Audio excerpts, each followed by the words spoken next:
अस्सलाम वालेकुम। क्या आप टाइम ट्रेवल पर यकीन रखते हैं? अगर नहीं तो आज मैं इस वीडियो में आपको टाइम ट्रेवल कराऊंगा, आपको लेके चलूंगा आपके बचपन में।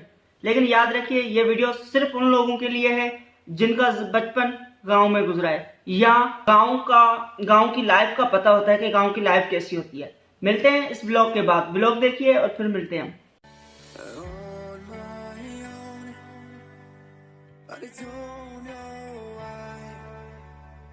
You hit the road, but you don't realize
तो कैसा लगा ये ब्लॉग? उम्मीद करता हूँ आपको पसंद आया होगा। मैंने पहले बोला था कि ये ब्लॉग सिर्फ उन लोगों के लिए है जिन्होंने अपना चाइल्डहुड को गांव में गुजारा है। गांव के ये छोटी छोटी चीज़ें बहुत बहुत मिस करते हैं हम लोग। जब बड़े हो जाते हैं ना तो इन चीज़ों को बहुत मिस करते हैं। थोड़ी सी कोशिश थी आपको अपने बचपन में लेके जाने की। उम्मीद करता हूँ कि आपको ये ब्लॉग पसंद आया होगा। अगर आपको ये ब्लॉग पसंद आया तो बड़ी मेहरबानी मेरे चैनल को सब्सक्राइब करें, अपने दोस्तों में शेयर करें और लाइक ज़रूर करें। अल्लाह हाफ़िज़।